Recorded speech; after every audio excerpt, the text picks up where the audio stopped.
Ya sebenarnya biasa-biasa, hanya karena tampilan Mas Gibran yang sangat emosional, ketularan Pak Prabowo, sehingga akhirnya ya suasananya menjadi seperti itu.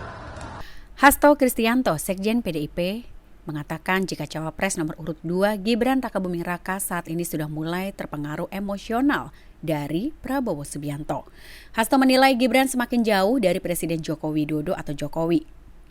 Hal tersebut disampaikan oleh Hasto di JCC Jakarta Pusat pada Minggu 21 Januari usai acara debat Cawapres berlangsung.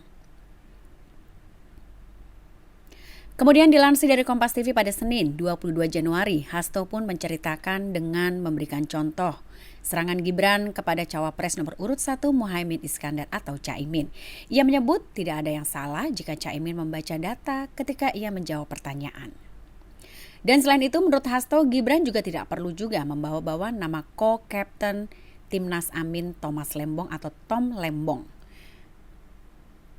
Menurut Hasto, Gibran yang kini semakin dekat dan juga semakin sering berkomunikasi bersama Prabowo Subianto sudah terpengaruh emosionalnya.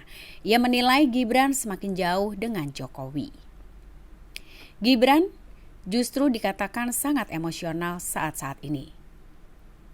Menurut Hasto, emosional Gibran itu dapat dilihat dari gimmick-gimmick yang ditampilkan dan untuk itu Hasto mengaku kaget dengan perubahan dari Gibran Rakabuming Raka.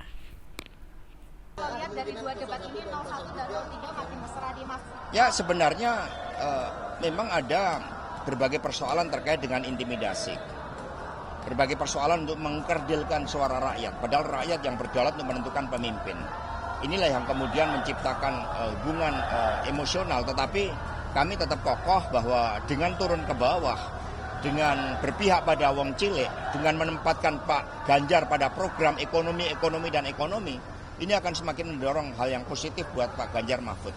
Mas, tadi sudah mengundang di debat ini lagi-lagi mesra lagi nih, kompak lagi. Kira-kira apakah akan bekerja sama dan syaratnya apa sih Mas kalau misalnya? Ya sebenarnya biasa-biasa, hanya karena tampilan Mas Gibran yang sangat emosional, ketularan Pak Prabowo, sehingga akhirnya ya suasananya menjadi seperti itu. Syaratnya apa Mas kalau mau kerja sama 01 dan 03? Ya bagi kami ini bukan seperti ngisi teka-teki silang debat ini. Jadi debat ini menyampaikan komitmen kepada rakyat, sehingga setiap pertanyaan dia harus diukur dampaknya bagi rakyat apa. Ini yang menjadi ciri Prof. Mahfud. Prof. Mahfud setiap berbicara kebijakan selalu berbicara manfaat bagi wong cilik apa. Bagaimana dengan ekonomi nasional, bagaimana dalam memperjuangkan kepentingan nasional kita. Jadi kalau mohon maaf usia belum cukup, memang seringnya itu masih bertanya dengan pertanyaan-pertanyaan yang tidak ada kaitannya dengan rakyat. Oke, dan ya? Itu dinilai melanggar sesuai etika juga nggak? Yang jelas buat kami akhirnya sentimen negatif terhadap Mas Gibran dari pemetaan di sosial media itu menjadi paling besar. Jangan lupa subscribe ya.